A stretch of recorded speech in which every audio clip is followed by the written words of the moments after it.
Good morning दोस्तों। आपका एक बार फिर स्वागत है आपके अपने चैनल डिल्डोजोन इन्वेस्टमेंट में। तो दोस्तों एक बार फिर से मैं आप लोग के लिए एक इंपॉर्टेंट कंपनी के ऊपर एक डिटेल फंडामेंटल एनालिसिस की वीडियो लेके आया हूँ। आप सब लोग को पता है मैंने आप लोग के लिए 2 दिनों पहले इंडिया की जो रेफ्रिजरेंट गैसेस की इंडस्ट्री है उसके ऊपर एक डिटेल एनालिसिस की वीडियो पोस्ट की थी। तो आज के दिन मैं आपके लिए इसी इंडस्ट्री के अंदर से एक इंपॉर्टेंट कंपनी का बिजनेस एनालिसिस लेके आया हूँ। तो दोस्तों जैसा कि मैं आपको हर वीडियो की स्टार्टिंग में इन्फॉर्म करता हूँ, आज की वीडियो पूरी तरीके से एजुकेशनल पर्पज से बनाई गई है।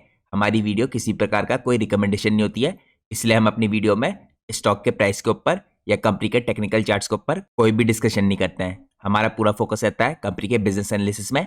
और दोस्तों मैं कोई सेबी रजिस्टर्ड रिसर्च एनालिस्ट या फाइनेंशियल एडवाइजर नहीं हूँ, तो अगर आप मार्केट में कोई भी डिसीजन लेते हैं उससे पहले आप लोग को अपने सेबी रजिस्टर्ड रिसर्च एनालिस्ट या फाइनेंशियल एडवाइजर की सलाह लेना बहुत जरूरी है।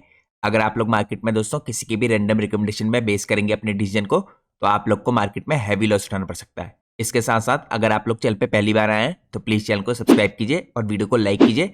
अगर आपकी कोई भी इंपॉर्टेंट क्वेरी होती है तो आप लोग मार्केट आवर्स के दौरान मेरे से कनेक्ट हो सकते हैं।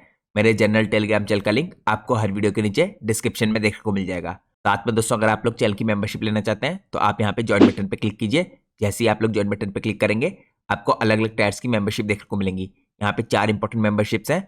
हर मेंबरशिप की कुछ खास एडवांटेज है जो आप इन मेंबरशिप के अंदर क्लिक करके चेकआउट कर सकते हैं। लेकिन यहाँ पे दोस्तों आपने इन चारों में से कोई सी मेंबरशिप ले रखी होगी, आप सब लोग को यहाँ पे एक स्पेशल एडवांटेज मिलेगी। आप लोग को मेरे मेंबर्स ओनली टेलीग्राम चैनल को ज्वाइन करने का मौका मिलेगा। तो दोस्तों मैं अपने मेंबर्स ओनली टेलीग्राम चैनल के अंदर आप लोग के लिए कुछ खास इंपॉर्टेंट कंपनीज के ऊपर और इंडस्ट्रीज के ऊपर डिटेल फंडामेंटल एनालिसिस की वीडियो पोस्ट करता हूँ। वो वीडियोज आपको directly members only Telegram channel के अंदर देखने को मिलेंगी। तो अगर आप लोग को उन वीडियोज को एक्सेस करना है तो आपको सिंपली ज्वाइन बटन पर क्लिक करके चैनल की मेंबरशिप लेनी है। जैसे ही आप चैनल की मेंबरशिप लेंगे इसके बाद आप लोग को अपनी स्क्रीन में यहाँ पे कुछ इंपॉर्टेंट ऑप्शन देखने को मिलेंगे। सबसे पहला ऑप्शन होगा यहाँ पे पोस्ट का। आपको पोस्ट के अंदर क्लिक करना है। पोस्ट के अंदर जाके आपको मेंबर्स ओनली टेलीग्राम चैनल का लिंक देखने को मिलेगा। उस लिंक के थ्रू आप मेरा members only Telegram channel join कर सकते हैं। लेकिन दोस्तों पोस्ट का ऑप्शन आपको तभी दिखेगा जब आप लोगों ने चैनल की मेंबरशिप ले रखी होगी। तो दोस्तों इस मेंबर्स ओनली टेलीग्राम चैनल के अंदर जैसा मैंने आपको बताया, मैं आपके लिए कुछ खास इंपॉर्टेंट कंपनीज के ऊपर या इंडस्ट्रीज के ऊपर डिटेल एनालिसिस की वीडियो पोस्ट करता हूँ। हम अपनी वीडियोस में किसी प्रकार का कोई रिकमेंडेशन नहीं देते हैं, ना ही मैं कंपनी के प्राइस के ऊपर और टेक्निकल चार्ट्स के ऊपर कोई डिस्कशन करता हूँ। हमारा पूरा फोकस रहता है कंपनी के बिजनेस को समझने के लिए। तो अगर आप भी बिजनेस के एनालिसिस को जानना चाहते हैं तो आप इस तरह की इंपॉर्टेंट वीडियोस को चेकआउट कर सकते हैं चैनल की मेंबरशिप लेने के बाद। इसके साथ साथ दोस्तों मैं अपने मेंबर्स ओनली टेलीग्राम चैनल के अंदर यहाँ पे जो इंपॉर्टेंट डिटेल्स होती हैं कंपनीज के बारे में, जो जनरली कंपनीज अपने रिजल्ट के बाद प्रोवाइड करती हैं या फाइलिंग के थ्रू प्रोवाइड करती हैं, वो भी आपके साथ शेयर करता हूँ, जिससे आप इंपॉर्टेंट इंडस्ट्रीज को और कंपनीज के रिजल्ट्स को या कंपनी की इंपॉर्टेंट फाइलिंग्स को ट्रैक कर पाए। तो दोस्तों इससे पहले मैं सारी इंपॉर्टेंट डिटेल आपके लिए मेंबरशिप टैब के अंदर पोस्ट करता था, तब ये सारी वीडियो आपको मेंबरशिप टैब के अंदर देखने को मिलती थी। लेकिन ये सारी डिटेल अब मैंने शिफ्ट कर दी है अपने मेंबर्स ओनली टेलीग्राम चैनल के अंदर। लेकिन दोस्तों यहाँ पे आपको मेंबरशिप टैब के अंदर भी कुछ इंपॉर्टेंट वीडियोस देखने को मिलेंगी। रिसेंटली मैंने एक इंपॉर्टेंट ट्रांसफार्मर बनाने वाली कंपनी के ऊपर एक डिटेल फंडामेंटल एनालिसिस की वीडियो पोस्ट किया है, तो आप उस बिजनेस एनालिसिस को मेंबरशिप टैब के अंदर जाके चेकआउट कर सकते हैं। और मेंबरशिप टैब को भी आप तभी एक्सेस कर पाएंगे जब आपके पास चैनल की मेंबरशिप होगी। दोस्तों आने वाले दिनों में मैं एक और इंपॉर्टेंट वीडियो पोस्ट करूंगा आपके लिए, स्पेशली यूट्यूब चैनल के मेंबर्स के लिए। ये वीडियो भी आपको मेंबरशिप टैब के अंदर देखने को मिलेगी। तो यहाँ पे 2 इंपॉर्टेंट ऑप्शन है आपके पास, मेंबरशिप टैब का और मेंबर्स ओनली टेलीग्राम चैनल का, जो प्रिविलेज आपको चैनल की मेंबरशिप लेने के बाद देखने को मिलेगी। इसके अलावा दोस्तों आप मेरे जनरल यूट्यूब चैनल पे भी देख सकते हैं, मैं आपके लिए लगातार काफ़ी इंपॉर्टेंट इंडस्ट्रीज के डिटेल एनालिसिस पोस्ट करता हूँ। यहाँ पे आप देखिए मैंने आपके लिए 2 दिनों पहले इंडिया की जो रेफ्रिजरेंट गैसेस की इंडस्ट्री है इसका भी डिटेल एनालिसिस किया था। इससे पहले मैंने आपके लिए यहाँ पे प्रेजेंट किया था जो इंडिया के नए जीएसटी का स्लैब है, इसका कैसे इंपैक्ट रह सकता है। यहाँ पे 10 इंपॉर्टेंट इंडिया के सेक्टर्स पे आप इस वीडियो को भी देखिए, काफ़ी इन्फॉर्मेटिव वीडियो है। इसके साथ साथ दोस्तों मैंने आपके लिए यहाँ पे इंडिया की जो न्यूक्लियर इंडस्ट्री है इसका भी डिटेल एनालिसिस किया था। तो अगर आप लोग मार्केट में इस तरह की इंपॉर्टेंट वीडियोस देखना चाहते हैं तो आप चैनल को सब्सक्राइब कीजिए या चैनल की मेंबरशिप लीजिए। तो ये तो दोस्तों चैनल की कुछ एडवांटेजेस थी। अब हम चलते हैं सीधे आज के हमारे इंपॉर्टेंट स्टॉक के एनालिसिस में। तो जिस कंपनी के ऊपर आज हम डिटेल में डिस्कशन करने वाले हैं, इस कंपनी का नाम है स्टेलियन इंडिया फ्लोरोकेमिकल्स लिमिटेड। तो ये कंपनी दोस्तों इंपॉर्टेंट इसलिए भी है करंट एनवायरनमेंट में क्योंकि कंपनी अपने बिजनेस का एक पार्ट रेवेन्यू का इस टाइम पे सेमीकंडक्टर की इंडस्ट्री से जनरेट करती है, सेमीकंडक्टर गैसेस के थ्रू। और रिसेंटली कंपनी यहाँ पे जो कैपेसिटी एक्सपेंशन कर रही है, अपनी कैपेसिटी बढ़ा रही है सेमीकंडक्टर गैसेस के लिए, ये यहाँ पे पुश करेगा कंपनी के एफर्ट्स को सेमीकंडक्टर की इंडस्ट्री में एक्सपेंशन करने के लिए। तो सबसे पहले हम कंपनी का बेसिक ओवरव्यू लेते हैं। कंपनी का एस्टेब्लिशमेंट हुआ था दोस्तों 2002 में। कंपनी इमर्ज हुई है as a specialise provider for refrigerant और इंडस्ट्रियल गैसेज। तो यहाँ पे दोस्तों कंपनी खाली रेफ्रिजरेंट गैसेज नहीं बनाती है, इंडस्ट्रियल गैसेज भी बनाती है। कंपनी का करीबन यहाँ पे 38% का जो रेवेन्यू है वो रेफ्रिजरेंट गैसेज से जनरेट होता है। इसके अलावा कंपनी का जो बाकी रेवेन्यू है आपको इंडस्ट्रियल गैसेज और बाकी कुछ इंपॉर्टेंट गैसेस के थ्रू जनरेट होता दिखेगा। इनकी डिटेल मैं आपको बाद में चेकआउट कराऊंगा। इसके अलावा दोस्तों यहाँ पे कंपनी पिछले 3 डेकेड से एक्सपर्टीज रखती है इन सारे इंपॉर्टेंट गैसेस के अंदर। तो कंपनी ने करंटली अपनी रेपुटेशन स्टैब्लिश कर रखी है फॉर एक्सीलेंस इन डीबल्किंग, ब्लेंडिंग और प्रोसेसिंग रेफ्रिजरेंट और नॉन रेफ्रिजरेंट गैसेस। और कंपनी ये सारी गैसेस जनरेट करती है वाइड रेंज ऑफ एप्लीकेशंस के लिए। इसके अलावा कंपनी ऑपरेट करती है यहाँ पे 4 स्ट्रेटेजिक फैसिलिटीज के थ्रू। लोकेटेड है जो इस टाइम पे कालापुर में जो महाराष्ट्र के अंदर है, इसके अलावा गिलोथ में जो राजस्थान में है, मनेसर में जो हरियाणा में है और पावेल में जो महाराष्ट्र के अंदर है। इसके अलावा दोस्तों जो सारी लोकेशन है इस टाइम पे ये इंजीनियर्ड है मेंटेन करने के लिए और कंट्रोल करने के लिए एनवायरमेंट्स फॉर गैस स्टोरेज। यहाँ पे इसके साथ एडहर करती हैं डाइजेस्ट जो सेफ्टी स्टैंडर्ड्स हैं इनको भी। और ये सभी स्टैंडर्ड यहाँ पे इंश्योर करते हैं प्रोडक्ट की integrity through out the handling process. इसके अलावा कंपनी दोस्तों यहाँ पे कॉम्प्रिहेंसिव सर्विस प्रोवाइड करती है। तो कंपनी की सर्विसेज यहाँ पे इनकम्पास करती हैं refrigerant debulking from ISO tank into bulk storage, manufacturing of refrigerant blends. इसके अलावा यहाँ पे quality through laboratory testing, cylindrical filling with high purity gases. इस तरह की जो इंपॉर्टेंट प्रोसेस है कंपनी करती है। इसके अलावा दोस्तों स्टेलियन प्रोड्यूस करती है और सर्व करती है एसेंशियल फंक्शंस को अक्रॉस न्यूमरस इंडस्ट्रीज। इनकी स्पेशलिटी इस टाइम पे लाई करती है क्रिएट करने के लिए custom gas formulation through expert blending of techniques. तो यहाँ पे आप कह सकते हैं 30 साल का एक्सपीरियंस है इस तरह की इंपॉर्टेंट रेफ्रिजरेंट और इंडस्ट्रियल गैसेस के अंदर। तो ये मैंने आपको एक बेसिक ओवरव्यू दिखाया। अब हम चलते हैं नेक्स्ट पार्ट में। नेक्स्ट पार्ट में हम चेकआउट करते हैं नंबर्स के थ्रू इसके कोर बिजनेस मैट्रिक्स को। तो सबसे पहले आप देख सकते हैं 30 साल का एक्सपीरियंस है कंपनी को इस इंडस्ट्री के अंदर काम करने का। 4 इंपॉर्टेंट फैसिलिटीज है कंपनी की। इसके अलावा दोस्तों 2 अपकमिंग न्यू फैसिलिटीज है कंपनी की, तो इन पे करंटली काम चल रहा है। और इसके अलावा दोस्तों आपको एक चीज़ जानना जरूरी है, इनमें से जो एक फैसिलिटी यहाँ पे इसके थ्रू कंपनी यहाँ पे मूव कर रही है कुछ इंपॉर्टेंट गैसेज में जिनका यूज होने वाला है सेमीकंडक्टर इंडस्ट्री में, साथ में सोलर सेल्स के अंदर और इलेक्ट्रॉनिक्स के अंदर। तो यहाँ पे 2 नई फैसिलिटीज है दोस्तों, ये काफ़ी इंपॉर्टेंट तरीके से सेमीकंडक्टर इंडस्ट्री के अंदर भी कंट्रीब्यूट करती हुई दिखेंगी आपको। तो करंटली जो कैपेसिटी एक्सपेंशन चल रहा है इसकी डिटेल मैं आपको लास्ट में चेकआउट कराऊंगा। इसके अलावा अगर आप देखें यहाँ पे ये जो कंपनी का नया एरिया इस टाइम पे नई फैसिलिटी है, ये स्प्रेड है इस टाइम पे 48,000 स्क्वायर मीटर के एरिया में। और इसके अलावा जो दूसरी फैसिलिटी है ये स्प्रेड है इस टाइम पे 40,000 के स्क्वायर मीटर में। इसके अलावा दोस्तों कंपनी के पास यहाँ पे ब्लेंड है मोर देन 40 गैसेस का। ये कंपनी के पास काफी इंपॉर्टेंट डाइवर्सिफिकेशन है। इसके अलावा स्टेलियन इंडिया करंटली सर्व करती है यहाँ पे मोर देन 15+ इंडस्ट्रीज इंडिया के अंदर और इंडिया से बाहर। इसके साथ साथ कंपनी यहाँ पे 200+ सेटिस्फाइड कस्टमर है जिनको अभी तक सप्लाई कर चुकी है यहाँ पे इंपॉर्टेंट रेफ्रिजरेंट्स और इंडस्ट्रियल गैसेस की सर्विसेज। अब हम चलते हैं नेक्स्ट पार्ट में। नेक्स्ट पार्ट में हम चेकआउट करते हैं यहाँ पे सस्टेनेबल एडवांटेज कंपनी इस टाइम पे जिसके थ्रू ड्राइव करिए लॉन्ग टर्म वैल्यू को। तो सबसे पहले अगर आप देखें कंपनी की market positioning, company currently hold करती है 10% ऑफ मार्केट शेयर इंडिया के अंदर। इसके अलावा स्ट्रॉन्ग रेपुटेशन है कंपनी की क्वालिटी में, रिलायबिलिटी में और कस्टमर सर्विसेज में। साथ में कंपनी की जो ऑपरेशनल एफिशिएंसी है ये कंपनी को अनेबल करती है टाइमली डिलीवर करने के लिए क्वालिटी कंट्रोल। इसके साथ साथ यहाँ पे कंपनी के पास है distinctive pan India supply chain जो रैपिडली इस टाइम पे अडेप्ट करती है कंपनी चेंजिंग मार्केट के अनुसार। साथ में कंपनी करंटली यहाँ पे कंडीशन कर रही है अपने को कॉन्स्टेंटली मीट करने के लिए कस्टमर की डिमांड को। इसके बाद यहाँ पे सस्टेनेबल एडवांटेज का आपको दूसरा इंपॉर्टेंट पार्ट दिखेगा स्ट्रेटेजिक लोकेशन और प्रेजेंस कंपनी की। जैसा मैंने आपको बताया 6 फैसिलिटीज इस टाइम पे कंपनी के पास है जिसमें से 4 ऑपरेशनल है और 2 अपकमिंग है। और ये सब फैली है across south India, Maharashtra, Rajasthan, Haryana. Strategically यहाँ पे ऑप्टिमाइज किया गया इन्हें लॉजिस्टिक्स की एफिशिएंसी को ध्यान में रखते हुए। यहाँ पे जो मेन ब्लेंडिंग ऑपरेशन है ये इस टाइम पे कालापुर की फैसिलिटी में है। और इसके अलावा नई फैसिलिटी में भी आपको ब्लेंडेड ऑपरेशन होते हुए दिखेंगे जो कंपनी यहाँ पे 2 नई फैसिलिटीज की शुरुआत करने वाली है उनके अंदर। इसके अलावा दोस्तों जो फैसिलिटीज हैं इस टाइम पे प्रॉक्सिमिटीज में है की मार्केट्स के जो कंपनी के लिए एनेबल करती है यहाँ पे quick adaptation to customer demands. इसके अलावा कंपनी के अंदर काफी स्ट्रेंजेंट क्वालिटी कंट्रोल है जो एडहर करते हैं इस टाइम पे इंडस्ट्री के स्टैंडर्ड्स के साथ।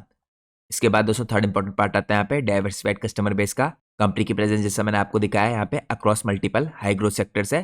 कंपनी ने यहाँ पे रिड्यूस की अपनी dependency on any single market जो एनहांस करती है कंपनी की बिजनेस की रेजिलियंस को। इसके अलावा यहाँ पे लॉन्ग टर्म कस्टमर रिलेशनशिप है कंपनी का जो कंपनी ने बिल्ड किया यहाँ पे कंसिस्टेंट वैल्यू डिलीवर करके। तो कंपनी करंटली फोकस करती है यहाँ पे आफ्टर मार्केट क्लाइंट्स के ऊपर और ये करंटली हिस्सा है कंपनी की 80% जो टोटल मार्केट शेयर है इसका। और आप लोग को दोस्तों ये पता होना चाहिए इस टाइम पे जो 80% जो आफ्टर मार्केट क्लाइंट्स है कंपनी के टोटल क्लाइंट्स में ये डिलीवर करते हैं मेनली कंपनी के लिए हायर प्रॉफिट क्योंकि यहाँ पे सब्सटेंशियल हायर मार्जिन रहते हैं ओईएम्स कस्टमर्स के मुकाबले। तो ये मैंने आपको सस्टेनेबल एडवांटेज दिखाई जो कंपनी के लिए ड्राइव कर रही है यहाँ पे long term value in terms of their operations. अब हम चलते हैं नेक्स्ट पार्ट में। नेक्स्ट पार्ट में हम चेकआउट करते हैं यहाँ पे डिस्ट्रीब्यूशन नेटवर्क को और स्ट्रेटेजिक पैन इंडिया प्रेजेंस को। सबसे पहले अगर आप देखें दोस्तों ऑप्टिमाइज लॉजिस्टिक और सप्लाई चेन एफिशिएंसी कंपनी के पास। कंपनी की फैसिलिटीज इस टाइम पे पोजिशनड है कवर करने के लिए यहाँ पे की रीजन्स। इसके अंदर आपको नॉर्थ, वेस्ट और साउथ दिखेगा। ये इंश्योर करते हैं यहाँ पे रैपिड और एफिशिएंट प्रोडक्ट डिलीवरी इसके अलावा रोबस्ट इंफ्रास्ट्रक्चर है कंपनी के पास जो सपोर्ट करता है सीमलेस डिबल्किंग, ब्लेंडिंग, फिलिंग और इसके अलावा स्टोरेज ऑपरेशंस जो एनहांस करते हैं यहाँ पे सप्लाई चेन की एजिलिटी को। इसके बाद यहाँ पे सेकंड इंपॉर्टेंट पार्ट आता है इसके डिस्ट्रीब्यूशन नेटवर्क का नेशन वाइड फुटप्रिंट और एक्सपेंशन। कंपनी के पास यहाँ पे स्ट्रॉन्ग फॉरवर्ड इंटीग्रेशन है। यहाँ पे 4 स्टेट ऑफ आर्ट फैसिलिटी है कंपनी के पास जो मैंने आपको इससे पहले भी चेकआउट कराया था। और अपकमिंग जो एक्सपेंशन हो रहा है यहाँ पे कंपनी 2 नई फैसिलिटीज की शुरुआत करने वाली है जो आप लोग को लोकेटेड दिखेंगी साउथ में। तो ये कंपनी की स्ट्रेटेजी है साउथ में एक्सपेंशन करने की। इसके अलावा दोस्तों कंपनी यहाँ पे प्लान रखती है एक्सपेंड करने के लिए अपनी प्रेजेंस को ईस्टर्न इंडिया में भी। इसके साथ साथ यहाँ पे अगला इंपॉर्टेंट पॉइंट आपको दिखेगा सुपीरियर डिस्ट्रीब्यूशन नेटवर्क की एडवांटेज का। तो करंटली जो एक्सपेंसिव और agile country wide distribution network है कंपनी का ये काफी इंपॉर्टेंट है कंपनी के लिए। ये करंट नेटवर्क इंश्योर करता है Swift market penetration, enhance customer satisfaction और ये साथ में रीइंफोर्स करता है long term competitive positioning company की। इसके बाद दोस्तों अगला इंपॉर्टेंट पॉइंट दिखेगा आपको कॉम्पिटिटिव एडवांटेजेस का। यहाँ पे अगर आप देखें distinctive pan India supply chain है कंपनी के पास। ये कंपनी अडेप्ट करती है क्विकली चेंज करके मार्केट की डायनेमिक्स को और यहाँ पे कस्टमर की डिमांड को। इसके साथ साथ यहाँ पे 200 प्लस सेटिस्फाइड कस्टमर है कंपनी के पास जिनको कंपनी ने सर्व किया है। तो कंपनी की रेपुटेशन इस टाइम पे हाई क्वालिटी के प्रोडक्ट्स के अंदर काफी ज्यादा है। साथ में कंपनी मानी जाती है काफी रिलायबल अपने क्लाइंट्स के लिए। यहाँ पे रीइंफोर्स करती है कंपनी अपनी लीडरशिप को स्पेशली यहाँ पे रेफ्रिजरेंट और इंडस्ट्रियल गैसेस के सेक्टर के अंदर। साथ में कंपनी यहाँ पे डिसेंट्रलाइज कॉस्ट इफेक्टिव मेजर रखती है। तो ये सब कंपनी की कॉम्पिटिटिव एडवांटेज में आता है। अब हम चलते हैं एनालिसिस के नेक्स्ट पार्ट में।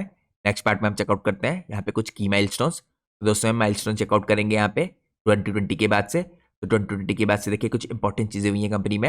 यहाँ पे कंपनी ने 2020 में स्टैब्लिश किया था नई फैसिलिटी को अपने लिए राजस्थान के अंदर जो यहाँ पे रेफ्रिजरेंट और यहाँ पे फ्लेमेबल गैसेस की सप्लाई करती थी। यहाँ पे इसके अलावा सप्लीमेंटेशन हुआ था मैनेसर प्लांट का जो एड्रेस करता था यहाँ पे राइजिंग डिमांड इन नॉर्थ इंडिया। इसके बाद दोस्तों 2023 में देखे ट्रांजिशन किया कंपनी ने यहाँ पे और पब्लिक लिमिटेड कंपनी बनी है कंपनी। इसके बाद यहाँ पे एक्वायर किया इसने स्टेलियन इंटरप्राइजेस को थ्रू अ स्लम्ड सेल। इसके बाद दोस्तों 2025 में कंपनी की लिस्टिंग हुई है एनएससी और बीएससी प्लेटफॉर्म में। तो यहाँ पे आप लोग क्लियरली देख सकते हैं एक न्यूली लिस्टेड कंपनी है। तो ये कुछ रिसेंट इंपॉर्टेंट डेवलपमेंट थे कंपनी में जो है। अब हम चलते हैं नेक्स्ट पार्ट में। नेक्स्ट पार्ट में हम चेकआउट करते हैं बिजनेस के ओवरव्यू को और प्रोडक्ट की कैटेगरीज को। तो सबसे पहले आप देख सकते हैं यहाँ पे आप 3 पार्ट में कंपनी के बिजनेस के प्रोडक्ट्स को डिवाइड कर सकते हैं और कैटेगरीज को। पहली कैटेगरी यहाँ पे रेफ्रिजरेंट्स की, सेकंड कैटेगरी है नॉन रेफ्रिजरेंट्स की और थर्ड कैटेगरी यहाँ पे अदर्स करके दे रखी है। तो सबसे पहले अगर आप चेकआउट कीजिए दोस्तों रेफ्रिजरेंट की कैटेगरीज में यहाँ पे आपको HFCs दिखेंगे जो हाइड्रोफ्लोरोकार्बन्स होते हैं। इसके बाद यहाँ पे आपको HFC ब्लेंड्स दिखेंगे, HFOs दिखेंगे जो हाइड्रोफ्लोरोरिफिन्स होते हैं। इसके बाद आपको यहाँ पे हाइड्रोकार्बन्स दिखेंगे।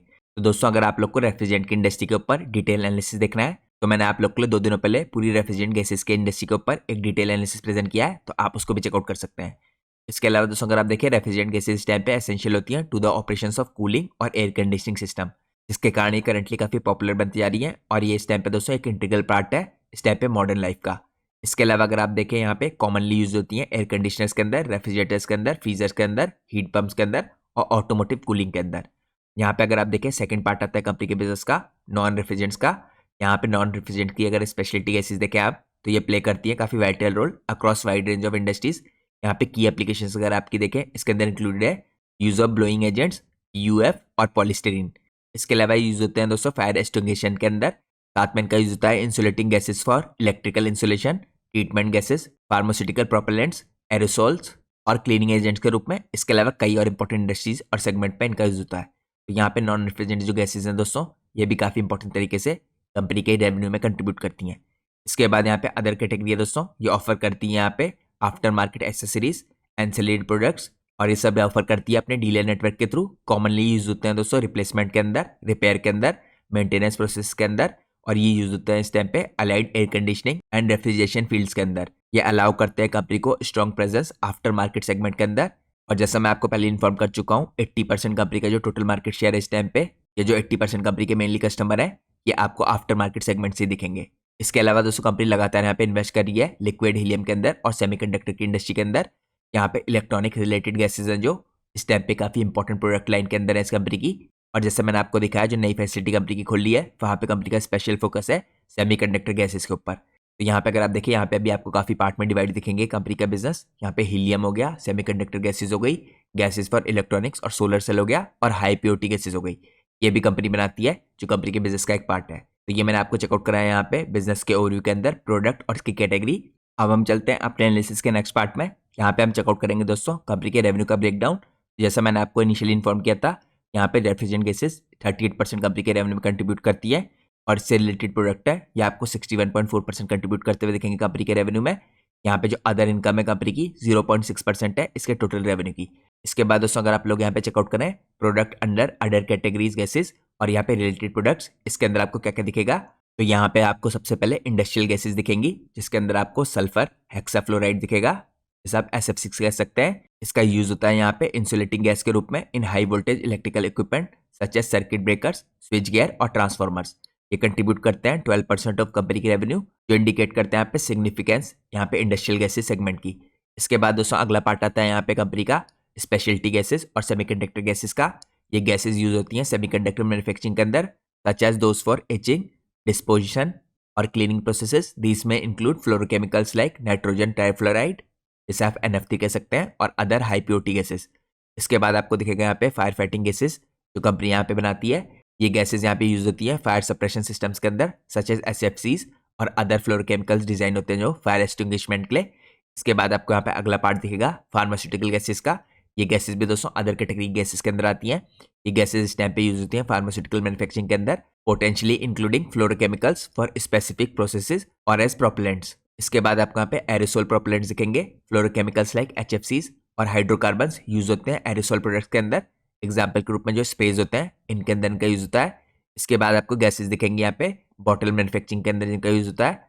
स्पेशलिटी गैसेस होती हैं दोस्तों, यूज होती हैं यहाँ पे प्रोडक्शन में ग्लास बॉटल्स के, लाइकली फॉर कंट्रोल एटमॉस्फेयर और सरफेस ट्रीटमेंट।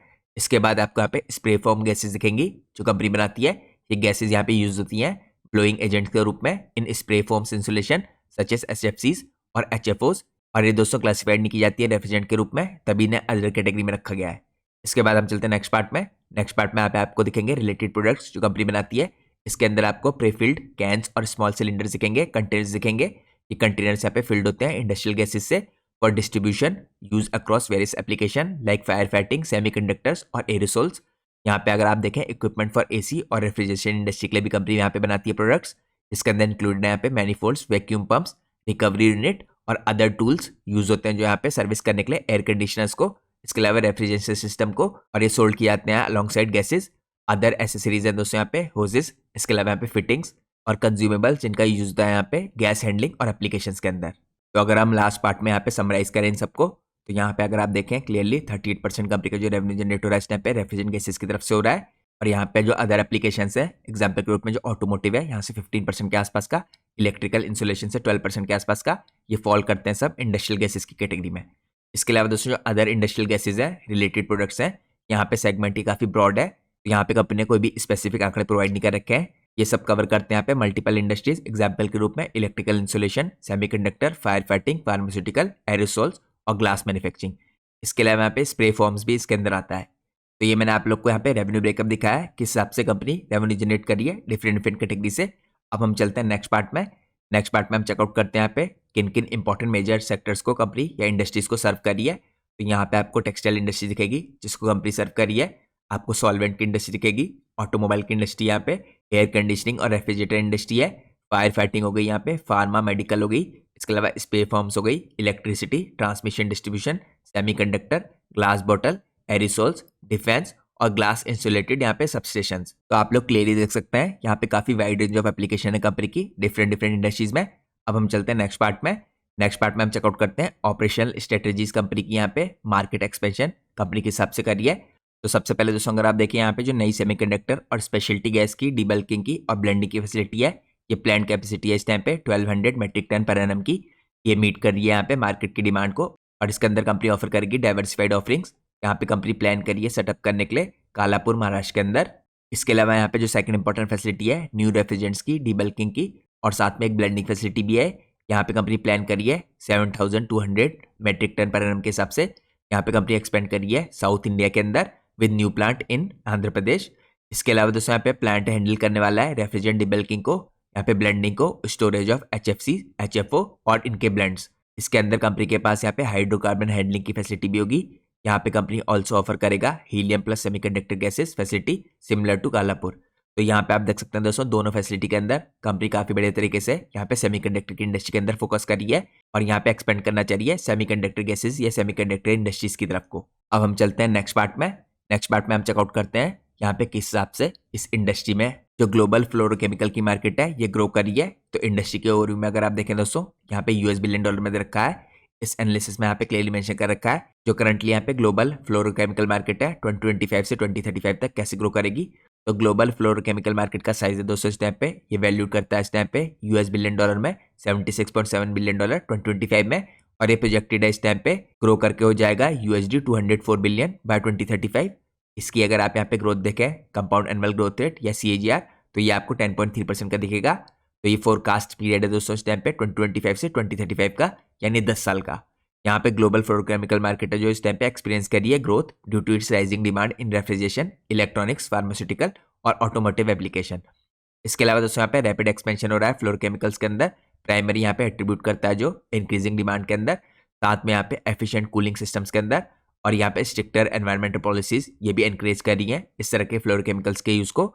यहाँ पे इसके अलावा दोस्तों शिफ्ट हो रहा है लगातार ट्रेडिशनल रेफ्रिजरेंट से यहाँ पे फ्लोरोकार्बन बेस्ड अल्टरनेटिव्स की तरफ को। तो ये मैंने आप लोग को यहाँ पे जो ग्लोबल फ्लोरोकेमिकल इंडस्ट्री है और ये मार्केट है ये किस हिसाब से ग्रो कर सकती है, इसका कंपाउंड एनुअल ग्रोथ रेट दिखा है। अब हम चलते हैं नेक्स्ट पार्ट में। नेक्स्ट पार्ट में हम चेकआउट करते हैं जो इंडिया की फ्लोरोकेमिकल मार्केट है ये किस हिसाब से ग्रो कर रही है। तो यहाँ पे अगर आप देखें दोस्तों, market size in US billion dollar यहाँ पे 2018 में 227 बिलियन डॉलर का था। यहाँ पे अगर आप 2025 में देखें तो 416 बिलियन डॉलर का है। तो यहाँ पे दोस्तों एस्टिमेट है ये लगातार इंक्रीज होकर आने वाले 4 से 5 सालों में 416 बिलियन डॉलर से 655 बिलियन डॉलर का हो जाएगा। तो इंडिया की दोस्तों जो फ्लोरोकेमिकल मार्केट थी इसकी वैल्यू थी यहाँ पे अराउंड यूएस मिलियन डॉलर में 622 मिलियन डॉलर 2022 के आसपास। तो करेंटली दोस्तों एस्टिमेशन है कि ये मार्केट ग्रो करेगी यहाँ पे 10.24% के CAGR से, और ये फोरकास्टेड पीरियड दे रखा है 2024 से 29 का। यहाँ पे जो इलेक्ट्रॉनिक्स इंडस्ट्री है दोस्तों ये रिलाई करती है हैविली यहाँ पे वेराइटी ऑफ फ्लोरोकेमिकल्स, साथ में इनकी एप्लीकेशंस के ऊपर for application such as wire cable, insulation, semiconductor manufacturing, और साथ में serving as a dielectric materials. तो ये काफ़ी इंपॉर्टेंट है इस टाइम पे फ्लोरोकेमिकल की इंडस्ट्री। साथ में जो गवर्नमेंट ऑफ इंडिया दोस्तों एम करिए बूस्ट करने के लिए इंडस्ट्रियल मैन्युफैक्चरिंग बाय 2030। ये पार्ट है करंटली यहाँ पे गवर्नमेंट के मेक इन इंडिया इनिशिएटिव का। यहाँ पे गवर्नमेंट फोकस कर रही है वेरियस सेक्टर्स के अंदर with special emphasis on electronics, renewable energy, equipments, और इसके अलावा इलेक्ट्रिक व्हीकल्स के अंदर जिसे आप EV कह सकते हैं। इसके अलावा दोस्तों इंडिया यहाँ पे विटनेस कर रहा है ऑर्गेनिक ग्रोथ यहाँ पे कंजम्पशन इलेक्ट्रॉनिक्स के अंदर, और साथ में जो गवर्नमेंट के टारगेट यहाँ पे 300 बिलियन के वर्थ के डोमेस्टिक इलेक्ट्रॉनिक मैन्युफैक्चरिंग के 25 से 26 के, ये भी लगातार सपोर्ट कर रहे हैं यहाँ पे फ्लोरोकेमिकल्स की मार्केट को। तो ये मैंने आपको ग्लोबल के अलावा इंडिया की फ्लोरोकेमिकल मार्केट में भी किस हिसाब से ग्रोथ आ रही है ये चेकआउट कराया है। अब हम चलते हैं नेक्स्ट पार्ट में। नेक्स्ट पार्ट में हम चेकआउट करते हैं यहाँ पे क्रॉस इंडस्ट्री की जो मार्केट अपॉर्चुनिटीज है ये कैसी दिखती है। तो सबसे पहले अगर आप देखें दोस्तों यहाँ पे इंपॉर्टेंट इंडस्ट्री जिसके अंदर काफी इंपॉर्टेंट अपॉर्चुनिटीज है, जिसके अंदर ऑलरेडी यहाँ पे ये कंपनी सर्व कर रही है। यहाँ पे एयर कंडीशनिंग और रेफ्रिजरेंट इंडस्ट्री के अंदर दोस्तों काफी बड़े तरीके से क्रॉस मार्केट अपॉर्चुनिटीज है। यहाँ पे मार्केट साइज अगर आप देखें इंडिया की जो एयर कंडीशनर मार्केट है यहाँ पे वैल्यूड है अप्रॉक्सीमेटली 5.32 बिलियन डॉलर की 2024 में। ये प्रोजेक्टेड है ग्रो करेगी यहाँ पे करीबन, और ग्रो करके हो जाएगी 19.61 बिलियन डॉलर की 2033 तक। तो यहाँ पे अगर आप लोग कंपाउंड एनुअल ग्रोथ रेट देखें ये एंटिसिपेटेड है ग्रो करेगी मार्केट 15.60% की CAGR से 2025 से 2033 के पीरियड में। इसके अलावा दोस्तों यहाँ पे अगर आप देखें फायर फाइटिंग इक्विपमेंट की इंडस्ट्री, यहाँ पे मार्केट साइज आपको दिखेगा फायर प्रोटेक्शन सिस्टम मार्केट का जो जनरेट करती है रेवेन्यू करीबन यहाँ पे यूएस मिलियन डॉलर में 1948 मिलियन का। यहाँ पे 2024 के आंकड़े यहाँ पे प्रोजेक्टेड जो ग्रोथ है दोस्तों एक्सपेक्ट किया रहा है ये रीच करके हो जाएगी 3455 मिलियन डॉलर की बाय 2030। यहाँ पे अगर आप देखिए कंपाउंड एनुअल ग्रोथ रेट तो आपको 10% का दिख रहा है 2025 से 2030 के बीच का। इसके बाद यहाँ पे सेमीकंडक्टर मैन्युफैक्चरिंग की जो इंडस्ट्री है इसका मार्केट साइज यहाँ पे इसकी वैल्यू दिखेगी आपको 34 बिलियन यूएस डॉलर की 2023 के आंकड़ों के अनुसार। इसके अलावा यहाँ पे जो प्रोजेक्टेड ग्रोथ है ये आपको एक्सपेक्टेड है यहाँ पे दिखेगी करीबन 103 बिलियन डॉलर के आसपास की 2030 तक। तो ये मार्केट दोस्तों यहाँ पे 34 बिलियन डॉलर से इंक्रीज होकर हो जाएगी करीबन 103 डॉलर, ये एस्टिमेशन है 2030 तक। तो यहाँ पे अगर आप कंपाउंड एनुअल ग्रोथ रेट देखें इसका तो 13% का है थ्रू 2030। इसके बाद अगला पार्ट आता है यहाँ पे फार्मास्यूटिकल और मेडिकल इंडस्ट्री का। यहाँ पे अगर आप मार्केट साइज देखें इसकी वैल्यू है 61.36 बिलियन डॉलर की 2024 के अनुसार। यहाँ पे जो प्रोजेक्टेड ग्रोथ है एक्सपेक्टेड है रीच करके हो जाएगी 174 बिलियन डॉलर बाय 2033। यहाँ पे अगर आप लोग कंपाउंड एनुअल ग्रोथ रेट देखें तो आपको 11.32% का दिखेगा 25 से 33 तक। इसके बाद दोस्तों यहाँ पे ग्लास बॉटल मैन्युफैक्चरिंग की जो इंडस्ट्री है इसका मार्केट साइज आपको यहाँ पे इंडिया के अंदर दिखेगा करीबन यूएस मिलियन डॉलर में 1505.8 मिलियन डॉलर का 2021 के आंकड़ों के अनुसार। प्रोजेक्टेड है दोस्तों यहाँ पे जो ग्रोथ होगी ग्रो करके मार्केट हो जाएगी करीबन 2810.4 यूएस मिलियन डॉलर में बाय 2030। यह एस्टिमेशन है दोस्तों यहाँ पे 7.2% की CAGR से यहाँ पे आपको ग्रोथ देखने को मिलेगी 22 से 2030 के बीच में। इसके अलावा यहाँ पे आपको एरोसोल और स्प्रेज इंडस्ट्री दिखेगी। इसका मार्केट साइज यहाँ पे एक्सपेक्टेड है काफी बड़े तरीके से ग्रो करेगा और इसने रीच किए थे यहाँ पे वैल्यूएशन यूएस मिलियन डॉलर में 6,759.1 मिलियन के 2024 में। तो यहाँ पे दोस्तों जो प्रोजेक्टेड ग्रोथ है 2033 तक यहाँ पे 6,509 मिलियन डॉलर से इंक्रीज होकर हो जाएगी 12,636 मिलियन डॉलर की। तो यहाँ पे अगर आप प्रोजेक्टेड CAGR देखें यानी कंपाउंड एनुअल ग्रोथ रेट तो आपको 7.2% का दिखेगा 2024 से 2033 तक का। इसके बाद दोस्तों यहाँ पे अगला इंपॉर्टेंट पार्ट आता है ऑटोमोबाइल मैन्युफैक्चरिंग इंडस्ट्री का। यहाँ पे जो मार्केट साइज है इंडिया की ऑटोमोटिव इंडस्ट्री का, यहाँ पे turnover approximately US billion dollar में 240 बिलियन का है 2024 में। और इस इंडस्ट्री में जो अलग अलग एस्टिमेट्स है दोस्तों इस टाइम पे ग्रोथ के ये 7 to 8% के CAGR के आसपास के हैं। तो ये मैंने आपको यहाँ पे क्रॉस इंडस्ट्री में मार्केट अपॉर्चुनिटीज दिखाई अलग अलग सेगमेंट में। तो ये सारे सेगमेंट दोस्तों इसलिए इंपॉर्टेंट है या आप कह सकते हैं सारी इंडस्ट्रीज इसलिए इंपॉर्टेंट है क्योंकि करंटली जिस कंपनी का हम एनालिसिस कर रहे हैं स्टेलियन इंडिया, ये इन सारी इंडस्ट्रीज को सर्व कर रही है। अब हम चलते हैं एनालिसिस के नेक्स्ट पार्ट में। नेक्स्ट पार्ट में हम चेकआउट करते हैं कंपनी के फाइनेंशियल्स को। तो यहाँ पर दोस्तों अगर फाइनेंशियल्स में देखें सबसे पहले मैं आपको प्रेजेंट करता हूँ यहाँ पे ईयरली बेसिस पे कंपनी कैसे परफॉर्म किया है। यहाँ पे सारे आंकड़े आपको लाख रुपीज में दे रखे हैं। तो टोटल रेवेन्यू अगर आप कंपनी का देखें दोस्तों तो FY22-23 के आंकड़ों को अगर आप FY23-24 के आंकड़ों से मिलाएं तो यहाँ पे आपको कंपनी की जो रेवेन्यू है वो फ्लैट दिखेंगे। लेकिन यहाँ पे दोस्तों सडनली 23-24 के बाद 24-25 में कंपनी के रेवेन्यू काफी शानदार तरीके से इंक्रीज हुए हैं। कंपनी के रेवेन्यू में यहाँ पे 60.64% का जंप आया है। यहाँ पे जो कंपनी की टोटल रेवेन्यू थे दोस्तों 23,622 लाख के, ये इंक्रीज होकर 37,947 लाख हो गए। इसके अलावा यहाँ पे अगर आप एबिटा देखें ये भी लाख में दे रखा है। तो यहाँ पे एबिटा भी कंपनी का आपको 1% इंक्रीज दिखा था FY22-23 से FY23-24 के पीरियड में। इसमें भी आपको काफी तगड़ा जंप आता हुआ दिख रहा है 85.25% का। ये इंक्रीज होकर यहाँ पे 2,684 लाख से 4,973 लाख का हो गया है। यहाँ पे अगर आप देखिए ये हुआ है FY23-24 से FY24-25 तक। इसके बाद अगर आप यहाँ पे प्रॉफिट आफ्टर टैक्स देखें तो इसमें भी आपको काफी अच्छा जंप आता हुआ दिख रहा है। FY22 से 23 के बीच में दोस्तों 1,622 लाख का था। इसके बाद ये FY23 से 24 के बीच में 4% डिक्रीज हुआ और 1,547 लाख का हो गया। इसके बाद दोस्तों यहाँ पे एक साल के अंदर 23-24 से 24-25 में इसमें काफी सडन जंप आया है। यहाँ पे कंपनी का प्रॉफिट आफ्टर टैक्स करीबन 108.9% बढ़ा है और ये इंक्रीज होकर यहाँ पे 1,547 लाख से 4,303 लाख का हो गया। इसके साथ साथ यहाँ पे कंपनी के जो एबिटा मार्जिन है दोस्तों इनमें भी लगातार इंक्रीज आ रहा है। अगर आप यहाँ पे देखें FY22 से 23 के बीच में 11.28% के थे, अगले साल भी यहाँ पे स्टेबल थे 11.37%, लेकिन करंटली यहाँ पे FY24 से 25 के बीच में 13.11% के हो गए। प्रॉफिट आफ्टर टैक्स मार्जिन भी पिछले 3 सालों में इंक्रीज हुआ है। यहाँ पे अगर आप देखिए 3 साल पहले 6.90% के थे, इसके बाद हल्का सा डिप आया था, या आप कह सकते हैं फ्लैट रहते 6.55 के आसपास, और करंटली ये इंक्रीज होकर 6.55 से 8.52 हो गए। इसके बाद दोस्तों कंपनी के यहाँ पे अगर आप ROE और ROC चेकआउट करें तो यहाँ पे आपको ROC में थोड़ा जंप दिख रहा है 13.48 से पिछले साल इंक्रीज होकर 16% का दिख रहा है। लेकिन यहाँ पे हल्का सा आपको डिप देखने को मिल रहा है ROE में 12.35% से 10.75%। अब हम चलते हैं नेक्स्ट पार्ट में। नेक्स्ट पार्ट में हम चेकआउट करते हैं यहाँ पे फाइनेंशियल ओवरव्यू। यहाँ पे ईयरली बेसिस पे कंपनी ने पिछले क्वार्टर के मुकाबले इस क्वार्टर में कैसे परफॉर्म किया है। तो यहाँ पे अगर आप पिछले साल में देखें दोस्तों FY24 से 25 के क्वार्टर 1 में और इसको कंपेयर करें यहाँ पे क्वार्टर 1 के FY25 से 26 के, तो यहाँ पे आपको 50% का कंपनी के रेवेन्यू में जंप आता हुआ दिख रहा है। इसके अलावा यहाँ पे अगर आप एबिटा देखें पिछले क्वार्टर 1 का इस क्वार्टर 1 से, तो यहाँ पे आपको 12.73% का इंक्रीज दिख रहा है। प्रॉफिट आफ्टर टैक्स में आपको इस हिसाब से 21.47% का इंक्रीज दिख रहा है। इसके अलावा जो एबिटा मार्जिन है हल्के से डिक्लाइन होते हुए दिख रहा है आपको पिछले क्वार्टर के मुकाबले इस क्वार्टर में, यानी पिछले साल के क्वार्टर 1 के मुकाबले इस साल के क्वार्टर 1 में यहाँ पे 17.33% से डिक्रीज होकर 13% के होते दिख रहा है।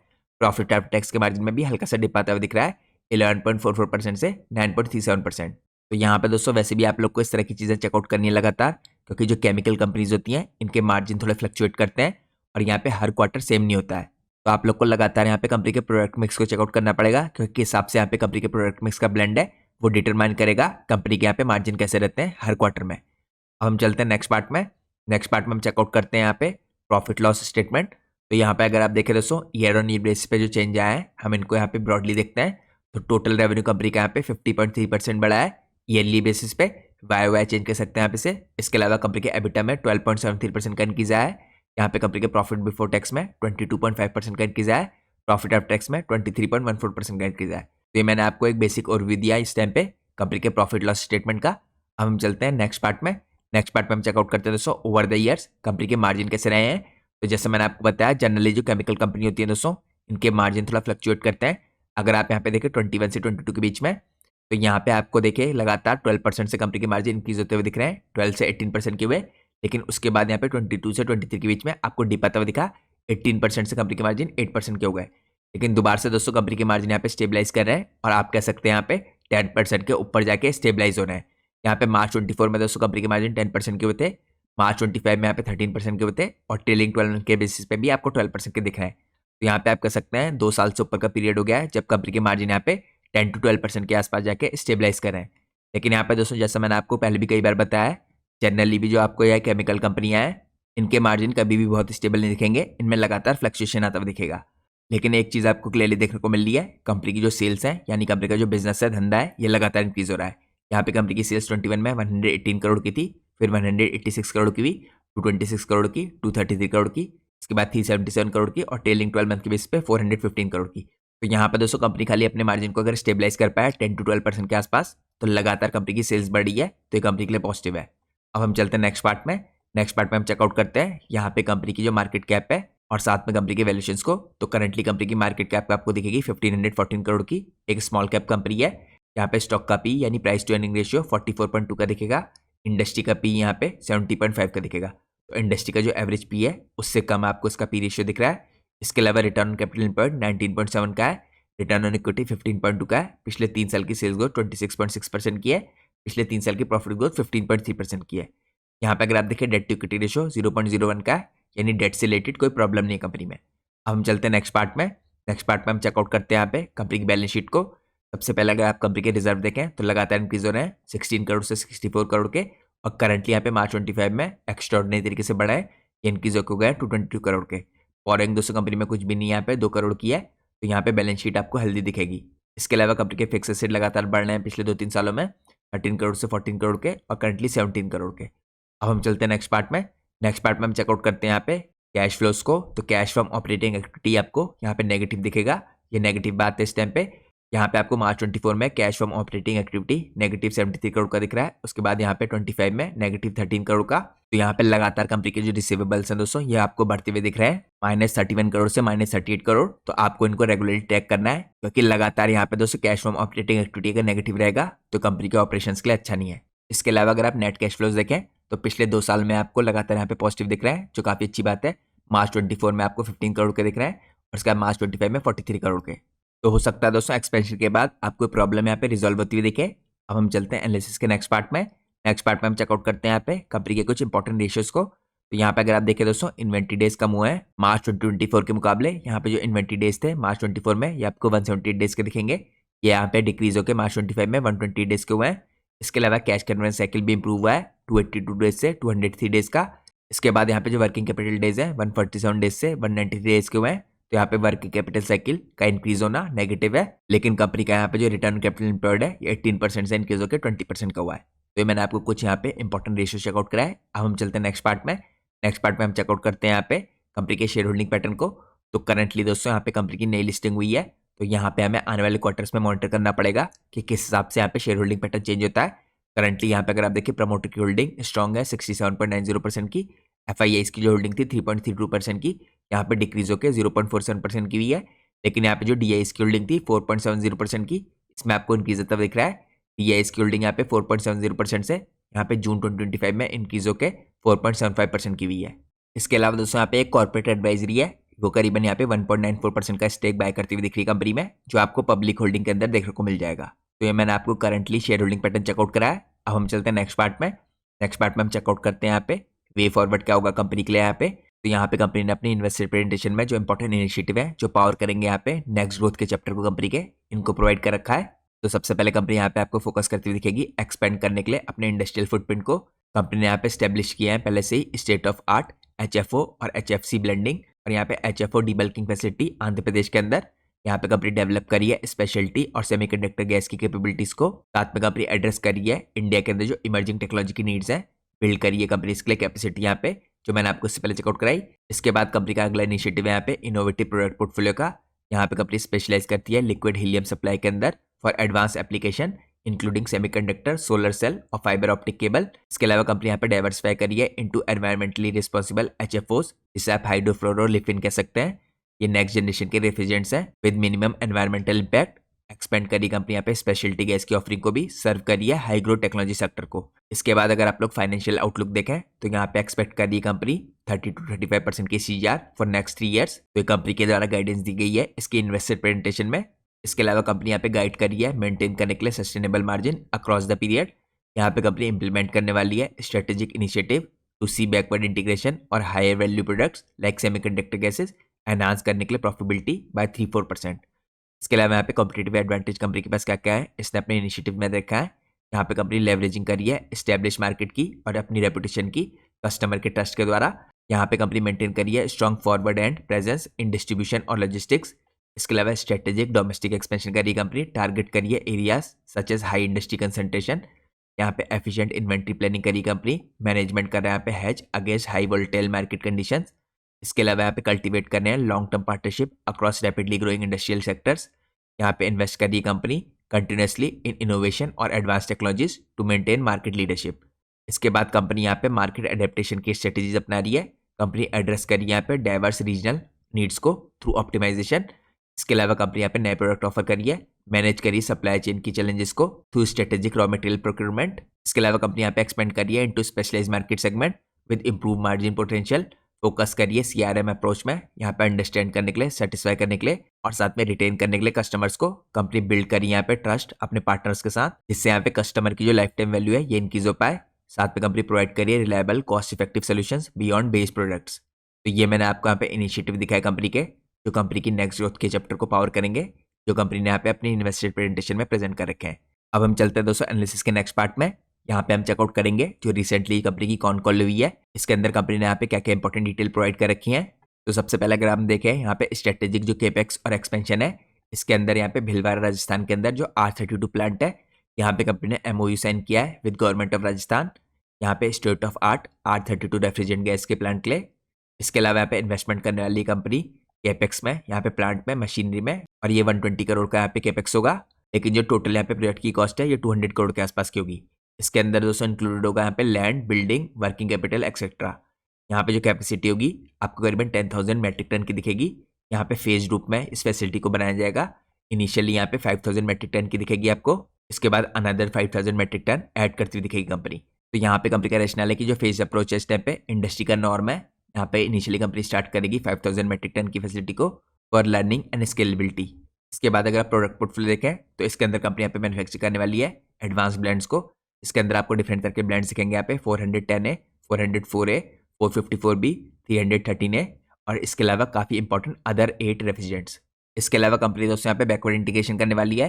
ये कंपनी का पहला फोरे होगा इनटू मॉलिक्यूल मैन्युफैक्चरिंग क्योंकि कंपनी जनरली यहाँ पे ब्लेंडिंग डीबल्किंग और पैकेजिंग करती है। तो काफ़ी इंपॉर्टेंट स्ट्रेटेजिक शिफ्ट देखने को मिलेगा आपको। अब यहाँ पे दोस्तों नेक्स्ट पार्ट में जो रेवेन्यू का स्प्लिट है और प्रोडक्ट की एप्लीकेशन है इसको लेकर भी कंपनी ने कुछ इंपॉर्टेंट डिटेल प्रोवाइड कर रखी है। Products are largely multi use ये कंपनी ने क्लियरली मेंशन कर रखा है। 60% यहाँ पे जो इनकी एप्लीकेशन है अक्रॉस रेफ्रिजरेंट्स फायर फाइटिंग एरिसोल और ब्लोइंग एजेंट्स के रूप में होगी। इसके अलावा यहाँ पे ओनली फ्यू जिसके अंदर आपको SF6 दिखेंगे फॉर पावर इंसुलेशन और यहाँ पे प्रोडक्ट स्पेसिफिक कैटेगरी में यहाँ पे ऑल यूनिट्स जो पैन इंडिया में हैंडल करेंगी सारे प्रोडक्ट्स की लाइन को। इसके बाद यहाँ पे आपको दूसरे नंबर पे जो HFOs हैं और स्पेशलिटी गैसेज हैं इसके अंदर कंपनी को यहाँ पे फर्स्ट मूवर एडवांटेज मिलती हुई दिख रही है। तो HFO दोस्तों जो सेगमेंट है इस टाइप पे अंडर हैवी पेटेंट प्रोटेक्शन है। इसके अंदर आपको काफी इंपॉर्टेंट प्लेयर्स दिखेंगे केमोर्स और यहाँ पे हनीवेल जैसे। तो स्टेलियन दोस्तों इस टाइप पे ऑथराइज पार्टनर है हनीवेल का जो कंपनी को इस टाइप पे प्रोवाइड करता है फर्स्ट मूवर के एडवांटेज। इसके अलावा दोस्तों none of the local big players जो मैन्युफैक्चर करते हैं यहाँ पे HFCs इनमें से कोई भी यहाँ पे मैन्युफैक्चरर और सेल नहीं कर सकता HFOs को इंडिया में। तो ये कंपनी के पास एडवांटेज है। इसके अलावा जो HFOs है दोस्तों ये ऑलरेडी यहाँ पे सोल्ड किए जा रहे हैं जिसके अंदर यहाँ पे खाली केमोर्स और स्टेलियन इंडिया एक्टिव है। और आपको पता होना चाहिए दोस्तों जो HFOs है काफी इंपॉर्टेंट रोल प्ले करते हैं डायरेक्टली नहीं पर इनडायरेक्टली यहाँ पे सेमीकंडक्टर इंडस्ट्री के अंदर। अब दोस्तों नेक्स्ट पार्ट में यहाँ पे हम चेकआउट करते हैं जो बैकवर्ड इंटीग्रेशन है स्ट्रेटेजिक इसके पीछे रैशनल क्या है। यहाँ पे R32 जो प्लांट है यहाँ पे की रैशनल है इसको सिक्योर करने के लिए सप्लाई फॉर कैप्टिव यूज 2000 से 3000 मैट्रिक टन की रिड्यूस करने के लिए इंपोर्ट की डिपेंडेंसी को और इंश्योर करने के लिए यहाँ पे control over feed stock for HFO blends जो रिक्वायर करते हैं यहाँ पे 50 to 60% R32 को। इसके अलावा दोस्तों मैनेजमेंट यहाँ पे देख रहा है अगले 10 से 20 साल का होराइजन क्योंकि यहाँ पे अपनी डिपेंडेंसी को रॉ मटेरियल की खासकर कंपनी कम करना चाह रही है। इसके कारण ये बैकवर्ड इंटीग्रेशन करी है कंपनी फोकस करी है यहाँ पे एंड टू एंड इंटीग्रेशन में। इसके अलावा दोस्तों जो एक्सपोर्ट फोकस है ये शिफ्ट करेगा from commodity R32 to value added HFO blends for better profitability. तो यहाँ पे आपको मार्जिन में भी हो सकता है आने वाले टाइम में इंप्रूवमेंट होता हुआ दिखे। इसके अलावा दोस्तों यहाँ पे मार्जिन को लेकर भी कंपनी ने इंपॉर्टेंट कमेंट्री की है। करंट जो पैट मार्जिन है 10% की आपको दिख रहे हैं यहाँ पे, रोबस्ट फॉर सेक्टर। यहाँ पे पोस्ट मैन्युफैक्चरिंग R32 और स्पेशलिटी गैसेस के बाद जो पैट मार्जिन है एक्सपेक्ट कर रहे हैं कंपनी वाले कि यहाँ पे हो जाएंगे 70 to 80% ब्लेंडेड रूप से। इसमें मैन्युफैक्चरिंग सेगमेंट का 24% दिखेगा आपको और स्पेशलिटी गैसेस का 18 to 20% का। तो ये दोस्तों आपको जो ब्लेंडेड मार्जिन है 17 to 18% के होते हुए दिखेंगे। इसके अलावा आपको पता होना चाहिए दोस्तों, खासकर इस तरह की कंपनियों में जो ब्लेंड होता है ये मार्जिन को डिक्टेट करता है अलग अलग क्वार्टर्स में। तो यहाँ पे जो Q1 है Q2 है कंपनी के लिए वीक जाता है और Q3 और Q4 है ये कंपनी के लिए जनरली स्ट्रॉन्ग जाता है। तो आपको इन तरह की चीज़ों को भी अपने ध्यान में रखना है। अब दोस्तों हम नेक्स्ट पार्ट चेकआउट करते हैं यहाँ पे रेवेन्यू और ग्रोथ गाइडेंस का, जो मैंने आपको इससे पहले भी चेकआउट कराया था। मैनेजमेंट यहाँ पे एक्सपेक्ट कर रहा है मेंटेन करने के लिए 30 to 35% year on year basis पे ग्रोथ। कंपनी की जो गाइडेंस है नेक्स्ट 3 साल की है। तो कंपनी के अनुसार नेक्स्ट 3 साल में कंपनी यहाँ पे आपको 30 to 35% के हिसाब से रेवेन्यू ग्रो करती हुई दिखेगी और साथ में यहाँ पे 3 से 4% का मार्जिन में एनहांसमेंट होगा। इसके अलावा दोस्तों करंटली जो केपेक्स के प्रोजेक्ट है इसके अंदर कंपनी यहाँ पे ऐड करती हुई दिखेगी 100 करोड़ का incremental revenue each in initial years post commissioning. यहाँ पे R32 प्लांट दिखेगा आपको सबसे पहले 5000 MT का, जो ऐड कर सकते हैं यहाँ पे 135 करोड़ के रेवेन्यू पहले साल में, 270 करोड़ के रेवेन्यू आफ्टर एक्सपेंशन। इसके अलावा कंपनी ने यहाँ पे काफी एम्बिशियस इंटरनल टारगेट रख रखे हैं across 2500 crore top line by 2030, requiring a series of large manufacturing plants post R32। इसके बाद दोस्तों हम लास्ट पार्ट में चेकआउट करते हैं यहाँ पे इंडस्ट्री और मार्केट के डायनेमिक्स को। तो यहाँ पे आपको कुछ नेगेटिव चीजें पता होनी चाहिए। जो रेफ्रिजरेंट और स्पेशलिटी गैस होती है दोस्तों इनकी मार्केट सिक्लिकल होती है। यहाँ पे स्ट्रॉन्ग और वीक पीरियड्स होते हैं इनके लिए अक्रॉस प्रोडक्ट लाइन। एग्जाम्पल के रूप में जो हीलियम और सेमीकंडक्टर्स हैं इनमें भी आपको सिक्लिकलिटी दिखेगी। लेकिन करंटली जो स्टेलियन इंडिया की मल्टी सेगमेंट और पैन इंडिया प्रेजेंस है इसके अंदर कंपनी ने अपने आप को इस हिसाब से पोजीशन कर रखा है जिससे ऑफसेट कर पाए सिक्लिकलिटी इन इंडिविजुअल सेगमेंट्स। यहाँ पे रेगुलेटरी जो शिफ्ट होंगे दोस्तों, anti dumping duties, GWP norms, ये हिस्टोरिकली क्रिएट कर सकते हैं शार्प रेवेन्यू इन्फ्लेक्शंस। तो आपको इन सबको भी ट्रैक करना है रेगुलरली। साथ में जो मैनेजमेंट लगातार कमेंट्री देता है हर क्वार्टरली रिजल्ट्स के बाद, इनको भी आपको लगातार देखना है और एनालाइज करना है। तो यहाँ पे इस अर्निंग कॉल के अंदर जो मैनेजमेंट का टोन और आउटलुक है इसमें मैनेजमेंट हाईली ऑप्टिमिस्टिक दिख रहा है। यहाँ पे मैनेजमेंट साइड कर रहा है कि नेक्स्ट 30 ईयर है जो इस इंडस्ट्री के लिए यहाँ पे क्लियरली एक्सपीरियंस करेगी इंडस्ट्री एग्रेसिव ग्रोथ, और इसी को लेकर कंपनी यहाँ पे एक्सपेंशन कर रही है। साथ में कंपनी का कहना है कि हमेशा फोकस रहता है इनका अंडर प्रॉमिस करने के लिए और ओवर डिलीवर करने के लिए। और यहाँ पे इनका ये भी कहना है कि ये पास्ट में कभी भी फेल नहीं हुआ है अपनी स्टेटमेंट्स के ऊपर जो इन्होंने यहाँ पे कंपनी की डिलीवरी को लेके प्रेजेंट किए हैं। तो ये दोस्तों कुछ इंपॉर्टेंट इन्फॉर्मेशन थी कंपनी की अर्निंग कॉल से जो मैनेजमेंट ने यहाँ पे प्रोवाइड की है। और जैसा मैंने आपको वीडियो की स्टार्टिंग में बताया था ये इन्फॉर्मेशन पूरी तरीके से एजुकेशनल पर्पज से प्रोवाइड की गई है। मैंने यहाँ पे कंपनी की इन्वेस्टर प्रेजेंटेशन का, कंपनी जो इंपॉर्टेंट फाइलिंग की है उसका यूज किया है। तो ये सारी इन्फॉर्मेशन आप खुद भी चेकआउट कर सकते हैं कंपनी की वेबसाइट में जाके। और ये वीडियो किसी प्रकार का कोई रिकमेंडेशन नहीं है। हमने कंपनी के प्राइस के बारे में या कंपनी के टेक्निकल चार्ट्स के बारे में कोई भी डिस्कशन नहीं किया। हमारा पूरा फोकस था कंपनी के बिजनेस को समझने के लिए। और दोस्तों मैं कोई सेबी रजिस्टर्ड रिसर्च एनालिस्ट या फाइनेंशियल एडवाइजर नहीं हूँ। तो अगर आपको मार्केट में कोई भी डिसीजन लेना है उससे पहले आप लोग को अपने सेबी रजिस्टर्ड रिसर्च एनालिस्ट या फाइनेंशियल एडवाइजर की सलाह लेना बहुत जरूरी है। तो मैं होप करता हूँ आप लोग को आज की इंपॉर्टेंट वीडियो पसंद आई होगी। अगर आप लोग को आज का इंपॉर्टेंट एनालिसिस पसंद आया तो प्लीज़ वीडियो को लाइक कीजिए और चैनल को सब्सक्राइब कीजिए। Thanks for watching guys, take care.